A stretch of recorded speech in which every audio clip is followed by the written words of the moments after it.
Hello everyone, আজকে ছিল দিদির বিয়ে। তো দিদির বিয়ের গায়ে হলুদের পর্ব চলছে আর দিদিকে সবাই মিলে হলুদ মাখাবে, সেই ভিডিও তোমরা দেখবে এখনই। আর এখানে দেখো আমাকে এক গাদা হলুদ মাখিয়ে দিয়ে চলে গেল, সত্যি। আর বিয়েবাড়ি মানেই ঠিক আছে, কোনো সমস্যা নেই। এই দেখো, আর দিদিকে সবাই মিলে হলুদ মাখাচ্ছে। আর আমি তো ওইদিকে উল্টো দিকে দাঁড়িয়ে ভিডিও করছিলাম, সেই জন্য আমি আর মাখাতে পারিনি ওকে। আর এখানে সবাই বরণ টরণ করা হয়ে গেছে, হয়ে সবাই তাকে হলুদ মাখাবে, এবার চান করতে নিয়ে যাবে। আর এর মধ্যে আমার ছেলে এখানে কাণ্ড করে বসেছে, দেখো এই কুকুরটাকে নিয়ে খেলতে চালু করে দিয়েছে। ওর এত বড় সাহস কি করে হয় আমি তো বুঝি না, মানে কোনো বাচ্চাকে আমি দেখিনি যে এরকম এত সাহস। আর দেখো কীভাবে খেলছে কুকুরটাকে নিয়ে।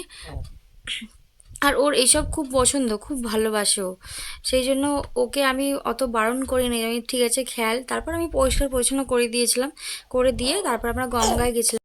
তো এখানে সব কিছু শেষ হয়ে যাওয়ার পর গঙ্গার যাওয়ার ভিডিওটা আমি স্কিপ করে দিয়েছি। এখানে সব দেখো হলুদ হলুদ মাখাচ্ছে, সব নিয়ম সব শেষ হয়ে যাওয়ার পর আমরা চলে গেলাম দুপুরের খাওয়া খেতে। তো মেনু ছিল আজকে ডাল, ভাত, আলু ভাজা, ঝুরঝুরে আলু ভাজা।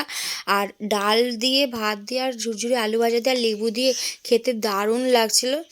দুপুরে যেহেতু গরম গরম খাবার ছিল, তাই তাড়াতাড়ি করে খেয়ে দিয়ে আবার সন্ধেবেলা যেহেতু বেরোতে হবে, তার জন্য রেডি হয়ে যাব তাড়াতাড়ি করে, ওই জন্য খাওয়া খেতে বসে পড়েছি।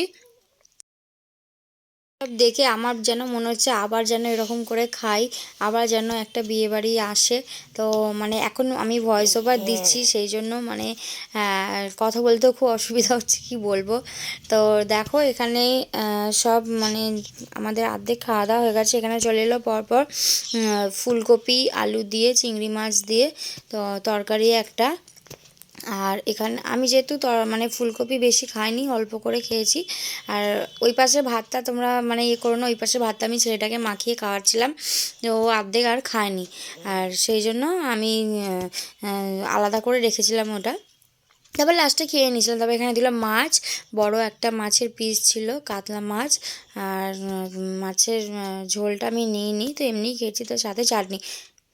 দুপুরে খাওয়া দাওয়া শেষ করে তোমাদের একবার রাতের মেনুটাও দেখিয়ে দিচ্ছি কি কি হবে।